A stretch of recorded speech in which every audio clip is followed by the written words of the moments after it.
Graça e paz, meus irmãos. É um prazer reencontrá-lo, é um prazer muito bom encontrar vocês novamente nesse domingo.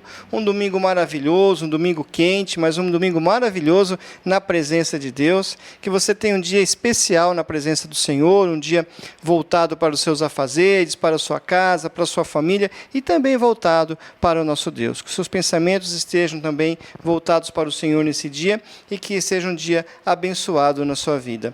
Muito bem, meus irmãos, nós estamos conversado nessas manhãs sobre vários temas, vários assuntos pertinentes ao nosso dia a dia, e hoje eu quero conversar um pouco com vocês sobre Tiago, sobre a carta de Tiago. Nos próximos domingos nós vamos nos deter nos ensinamentos, nos ensinos que Tiago nos traz. Uma carta tão importante para os nossos dias, com temas tão atuais, tão vivos e que falam muito aos nossos corações. Então, a carta de Tiago é uma carta que foi escrita no primeiro século, entre os anos 44 ao ano 62, foi nessa faixa de tempo foi escrita essa carta, e era uma época difícil, uma época em que a igreja estava sendo duramente perseguida pelos judeus. Essa perseguição, ela iniciou-se por ocasião da morte de Estevão. Ela se ocasionou lá no início mesmo, bem no comecinho, por ocasião da morte de Estevão. Estevão, um cristão convertido, os irmãos conhecem a história, foi apedrejado e no seu apedrejamento, na ocasião do seu apedrejamento, deu um testemunho fantástico, maravilhoso, e muitos judeus estavam se convertendo ao cristianismo. Por isso, os líderes judeus começaram então uma perseguição muito grande contra os cristãos, considerando-os como uma seita, né? Então, esses judeus cristãos que formaram a primeira igreja, eles foram duramente perseguidos por esse grupo de judeus não cristãos, e por esse motivo eles se espalharam por muitos lugares, eles foram para muitos lugares e se espalharam por praticamente todo o mundo da época, o que é considerado aí, que é chamado aí diáspora. Talvez você já tenha ouvido, se você ouvir essa palavra aí, você já sabe que diz respeito à perseguição que os cristãos sofreram nesse primeiro momento, nesse primeiro tempo, né? Então, essa perseguição, ela foi muito pertinente, ela foi muito importante, porque por causa dessa perseguição, o Evangelho foi proclamado, o Evangelho foi espalhado, foi levado para outros lugares, não ficou ali justamente preso em Jerusalém. Quem escreveu essa carta foi Tiago, não o apóstolo, mas Tiago, o irmão de Jesus. Esse Tiago, ele foi o líder da igreja de Jerusalém, e ele foi identificado como o irmão de Jesus. E foi considerado como um dos pilares da igreja, juntamente com Pedro e junto com João. A Bíblia, ela diz que ele foi o irmão de Jesus, né? Textos como Mateus 13:55 e Marcos 6:3, eles dão noção disso. E ele se converteu justamente após ter testemunhado a ressurreição de Cristo. Tiago, ele foi martirizado no ano de número 62, logo após ter sido jogado do pináculo do templo. E como ele não morreu com a queda, ele foi então surrado até a morte. Então, essa foi a forma como ele foi martirizado. Todos aqueles homens foram martirizados, mas aqueles homens não tinham medo da morte, eles não tiveram medo do seu fim, lutaram bravamente para levar o Evangelho adiante, porque tinham o seu foco, tinham o seu entendimento, tinham a sua razão em Deus. Estavam firmados nos ensinos de Jesus e sabiam que o morrer com Cristo era muito melhor.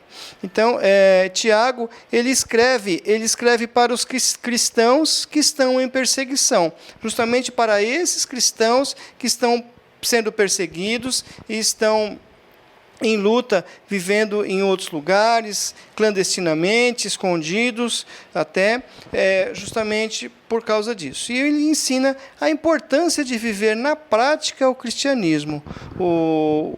Tiago, o escritor, ele é muito prático no seu ensinamento, ele é muito prático nas coisas que ele ensina, e isso é muito bacana. Nós devemos viver um cristianismo prático, um cristianismo do dia a dia. Não adianta a teoria se você não a colocar em prática.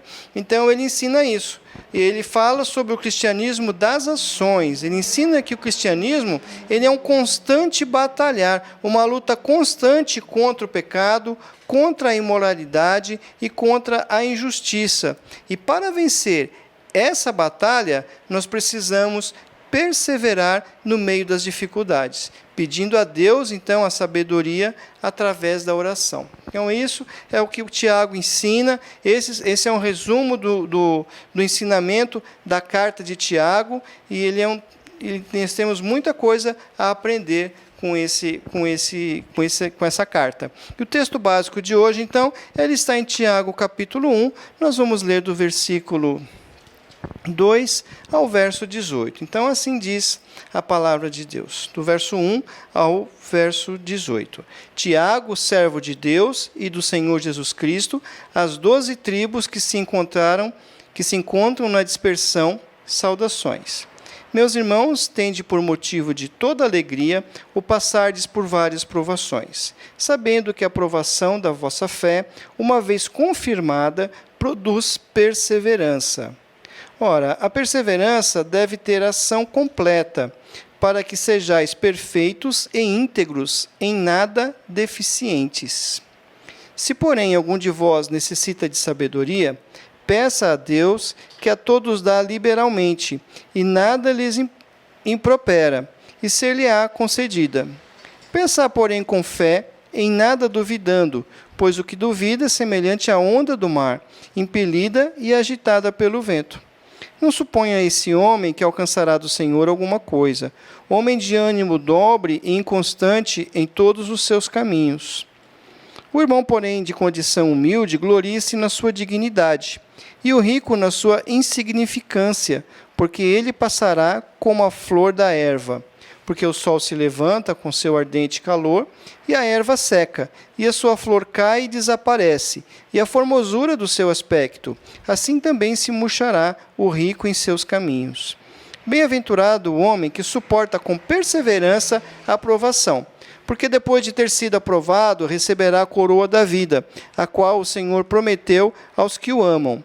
Ninguém, ao ser tentado, diga, sou tentado por Deus. Porque Deus não pode ser tentado pelo mal, e Ele mesmo a ninguém tenta. Ao contrário, cada um é tentado pela sua própria cobiça, quando esta o atrai e seduz. Então a cobiça, depois de haver concebido, dá à luz o pecado, e o pecado, uma vez consumado, gera a morte. Não vos enganeis, meus amados irmãos. Toda boa dádiva e todo dom perfeito são lá do alto, descendo do Pai das luzes, em quem não pode existir variação ou sombra de mudança, pois, segundo o seu querer, Ele nos gerou pela palavra da verdade, para que fôssemos como primícias das suas criaturas. Muito bem, então esse é o texto que nós vamos trabalhar nessa manhã, o texto de Tiago. Tiago já começa o texto, logo ali nos versículos 2 e 3, orientando os crentes a se alegrarem ao passar por várias provações. Então, Tiago ele tinha em mente vários tipos de provações, que eles estavam vivendo. E aqui vale lembrar que nós estamos falando de um contexto de perseguição, onde eles estavam sendo perseguidos. Então, os crentes passavam por várias dificuldades, pobreza extrema, desamparo das viúvas e dos órfãos, doenças, opressão por parte dos ricos, enfim, eram várias dificuldades que eles lutavam, várias dificuldades que eles enfrentavam no dia a dia, falando de dificuldades materiais, mas também havia as dificuldades também com as pressões internas, com as tentações, com as pressões espirituais também, que também estavam em torno deles, né? Então, como nós podemos ver, essas atitudes ainda hoje existem. Ainda hoje nós encontramos pessoas passando por dificuldades, por doenças, ainda nós encontramos as viúvas, os órfãos, a pobreza. E Jesus disse que sempre haveriam os pobres entre nós. Então, essas dificuldades que aqueles cristãos dos primeiros dias viviam, são dificuldades que ainda hoje nós encontramos. Mas veja que esta alegria não pode ser uma alegria mórbida, uma alegria por causa dos sofrimentos, algo do tipo masoquista, eu quero sofrer para ficar feliz. Mas é uma alegria, e a alegria que ele fala aqui é a alegria de ter certeza de que você tem paz e que Deus está cuidando de cada um de nós. É alegrar-se no meio das dificuldades, é alegrar-se no meio dos sofrimentos, é conseguir alegrar-se com todas as coisas que estão no entorno. Essa é a alegria que ele se fala, essa é a alegria que Tiago fala para nós termos. É a alegria que vem como resultado daquela paz interior, que vem como resultado de ter a certeza de que quando as lutas apertam, é porque estamos fazendo a vontade de Deus. E que quando essas lutas apertam, nós estamos fazendo a vontade de Deus, e essas lutas são para nos aperfeiçoar. E às vezes nós temos alguma dificuldade em entender isso. Como estou fazendo a vontade de Deus? Como posso estar fazendo tudo certo e passando por tantas lutas, por tantas dificuldades, por tantas provas no dia a dia? A verdade é que essas lutas, elas são justamente para nos aperfeiçoar. É o meio que Deus usa para que nós possamos nos aproximar mais dEle, para que nós possamos querer mais dEle nas nossas vidas e realmente termos um resultado maior, um resultado melhor no final do processo. Então, essa alegria só é possível quando temos a certeza de que Deus está conosco durante todo esse processo. Então, se você está passando por alguma luta, por alguma dificuldade, por algum sofrimento, se alegre, porque você não está passando por isso sozinho. Deus está contigo e Deus está vendo, e Ele sabe qual é o nosso limite. Ele sabe até onde eu e você podemos suportar, até onde nós podemos aguentar, e Ele vai cuidando de cada um de nós e nos aperfeiçoando. As tentações, elas falam também, o texto fala também das tentações. Esse texto fala também das provações e fala das tentações. Algumas versões, elas trazem a palavra tentação no lugar de provação. Por quê? Na verdade, aqui, no texto, essa palavra ela tem o mesmo sentido. Provações são causadas por fatores externos, fatores que vêm de fora. E as tentações, elas são causadas por fatores internos. Vou explicar melhor. As provações, elas têm o objetivo de aumentar a nossa fé e nos aproximar mais de Deus e nos levar a ter experiências que nos levem ao amadurecimento. São as ações de Deus na nossa vida para produzirem o nosso aperfeiçoamento. Já as tentações, elas têm origem nos nossos próprios desejos e elas nos levam em direção ao pecado. Elas nos levam ao afastamento de Deus. Mas aqui nesse texto, Tiago fala das tentações como algo externo que servia para provar a fé dos crentes. O provar aqui não é no sentido de mostrar para Deus, porque Ele sabe tudo, e Ele sabe tudo, Ele sabe no nosso coração, Ele sabe quem é fiel, Ele sabe quem não é fiel, mas ela vem no sentido de purificar, eliminando aquilo que não é verdadeiro.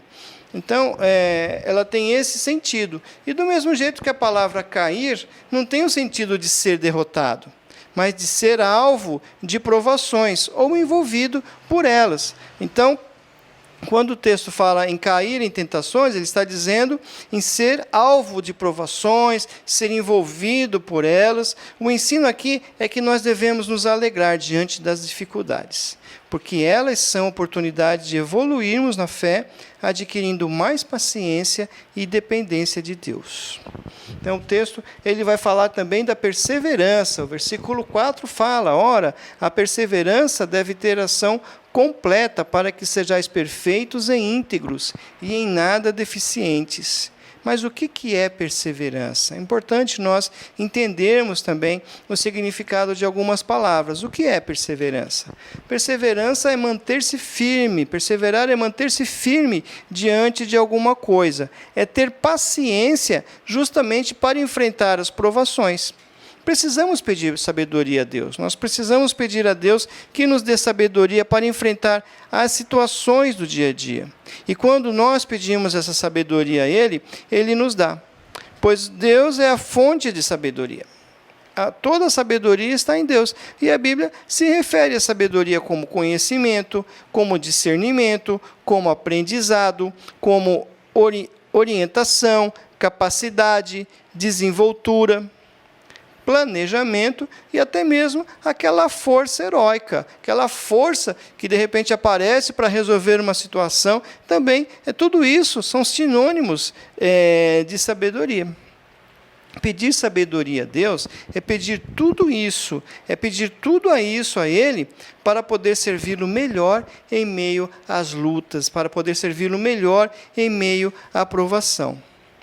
E o que Deus faz? E o que Deus faz diante disso? O que Deus faz? Qual é a resposta diante de Deus, diante desse pedido, diante de tudo isso? Ele nos dá a vontade, Ele nos dá a sabedoria à vontade. Deus quer que sejamos sábios, Ele quer crentes sábios, Ele quer pessoas sábios. Mas muitas pessoas não querem ser sábios. Muitas pessoas não querem, aí já mostram a falta de sabedoria. Não querem porque são orgulhosos. Não querem porque não pedem a Deus. São sábios aos seus próprios olhos. Sabe aquele negócio? Eu já sei como é que é, eu sei fazer, eu sei resolver, eu entendo tudo isso. Então, são orgulhosos e são sábios aos seus próprios olhos. E ele prossegue o texto dizendo, o Tiago ele prossegue o texto dizendo que para adquirir a sabedoria, o homem tem que ter fé. Tem que ter fé. Não podemos pedir nada a Deus duvidando. E aí a questão, nós não podemos pedir nada a Deus duvidando. O será, ele não cabe na vida do crente. Ou acreditamos de verdade, ou não. Não há espaço para será que isso vai acontecer? Será que Deus vai me ouvir? Será que Deus irá responder à minha oração? Essa palavra ela não cabe na vida, não cabe no vocabulário do cristão. Ou nós acreditamos de verdade, ou não acreditamos. Deus não trabalha na nossa dúvida. Deus não trabalha na dúvida do homem. E o versículo 8, ele fala do homem de ânimo dobre. Isso quer dizer que há pessoas que têm dois ânimos diferentes. Um para acreditar e pedir, e outro ânimo para duvidar e esperar para ver o que vai dar. Então, são dois ânimos diferentes, não é? E são pessoas inconstantes, pessoas que não se entregam completamente, pessoas que não confiam completamente em Deus, pessoas que são motivadas e que são levadas por esse segundo ânimo, por esse ânimo dobre, são pessoas inconstantes. E nós podemos contar com alguém que é inconstante? Nós podemos confiar numa pessoa que é inconstante? Então, muitas pessoas se colocam assim diante de Deus, se colocam dessa forma.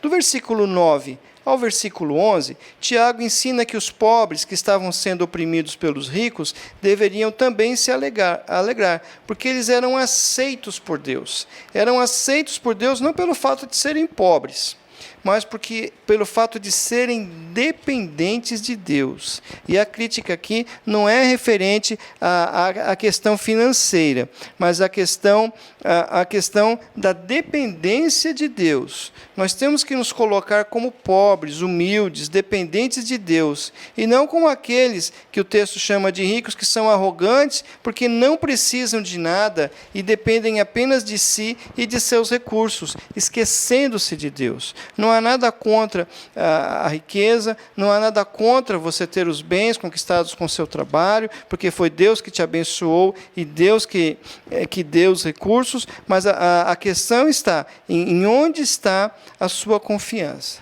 nos seus bens ou em Deus.